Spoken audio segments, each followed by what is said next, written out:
اگه کسی بهت گفت که فقط با یه دوربین حرفه‌ای میتونی تیزر تبلیغاتی بسازی، 2 تا کار انجام بده.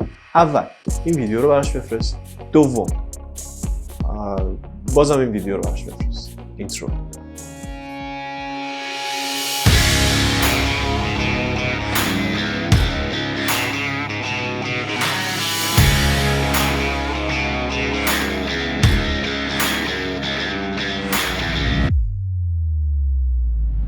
خیلی سریع میخوام 2 تا نکته رو بهتون بگم.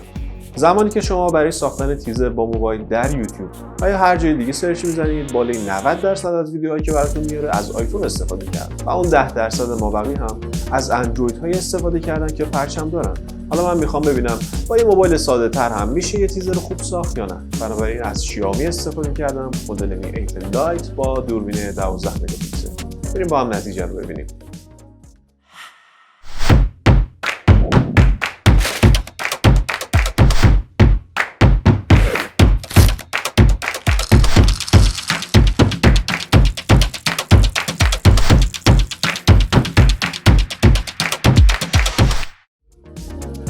به نظر من در ساختن ویدیوهای تبلیغاتی و تیزرها اولین نکته که خیلی مهمه چند ثانیه اول ویدیویی که می‌سازید. این چند ثانیه باعث میشه که مخاطبتون تا انتهای ویدیو شما رو ببینه تا اینکه اون رو رد کنه. بنابراین من تصمیم گرفتم برای ویدیو خودم از یک منبع نوری دیگه استفاده کنم برای روشن کردن پشت سوژه و همینطور نور بالا رو خاموش کنم. اینجوری یه صحنه دراماتیک تری برای اول ویدیو دارم.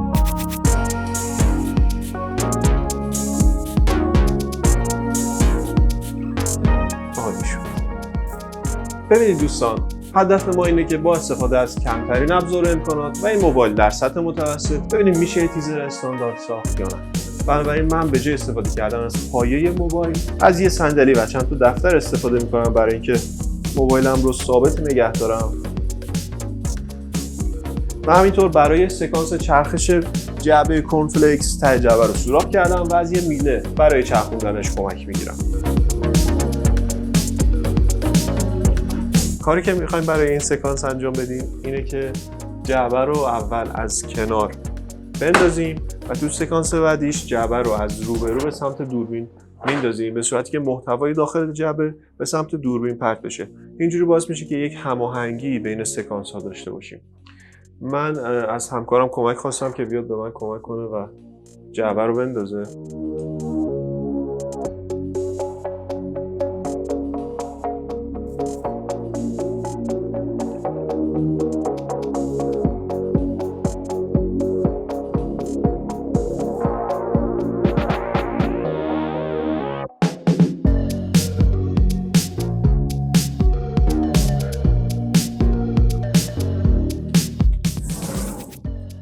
حالا من میخوام برای این قسمت از ویدیوم از تکنیک استاپ موشن استفاده بکنم.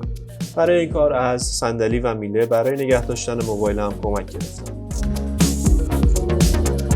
اگه شما اطلاعاتی در مورد تکنیک استاپ موشن ندارید، باید بگم این تکنیک عکاسی پی در پی از سوژه شماست.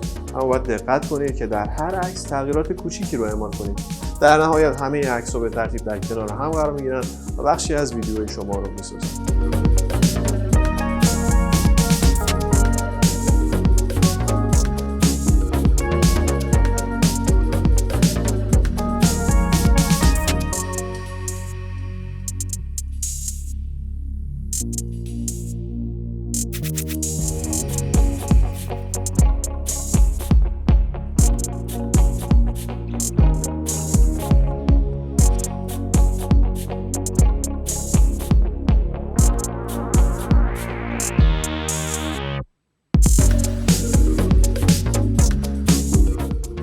دوست من، قبل از اینکه بخوایم راجع به این ویدیو صحبت کنیم، میخوام هدف ما از ساختن این آموزش بهت بگم.